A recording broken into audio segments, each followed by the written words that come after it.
CPI നേതാവ് AK ബാലൻ ഇന്ന് മുഖ്യമന്ത്രി പിണറായി വിജയനെ കുറിച്ച് പറഞ്ഞത് മുഖ്യമന്ത്രി പിണറായി വിജയൻ കൃത്യമായ വൈരുദ്ധ്യാത്മക ഭൗതികവാദിയാണ് എന്നാണ്.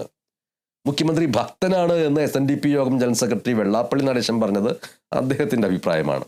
പിണറായി വിജയൻ അയ്യപ്പ ഭക്തനാണ് എന്ന പ്രചാരണം നടക്കുന്നുണ്ട്. പക്ഷേ പിണറായി വിജയൻ കമ്മ്യൂണിസ്റ്റാണ്. ഇതാണ് AK ബാലന്റെ വാക്കുകൾ. കേരളത്തിൻ്റെ മുഖ്യമന്ത്രി പിണറായി വിജയൻ അയ്യപ്പ ഭക്തനാണ്. അത് തുറന്നു പറയണം. അതിപ്പോൾ ഒരു പ്രചരണത്തിന് വേണ്ടി നല്ല രൂപത്തിൽ ഉപയോഗിക്കുന്നുണ്ട്. അത് ഒന്ന് ഈ രാഷ്ട്രീയത്തെ സംബന്ധിച്ചും ഞങ്ങൾ കൈകാര്യം ചെയ്യുന്ന മാർക്സിസത്തെ സംബന്ധിച്ചും ഒരറിവുമുള്ള ഒരാളും ഇത് ചോദിക്കില്ല. പിണറായി കമ്മ്യൂണിസ്റ്റാണ്, കേവല ഭൗതികവാദിയല്ല, വൈരുദ്ധ്യാത്മക ഭൗതികവാദിയാണ്. ഡയലക്റ്റിക്കൽ മെറ്റീരിയലിസം എന്താണ്, സാധാ മെറ്റീരിയലിസം എന്താണ്, ആശയവാദം എന്താണ് എന്നതിനെ സംബന്ധിച്ചൊക്കെ നല്ല അറിവുള്ളവരാണ് മാർക്സിസ്റ്റ്. അത് നല്ല ഫലപ്രദമായി ഞങ്ങൾ കൈകാര്യം ചെയ്യുമ്പോൾ കുറച്ച് ബുദ്ധിമുട്ട് എതിരാളിക്കുണ്ടാവും, വർഗശത്രുവിനുണ്ടാവും.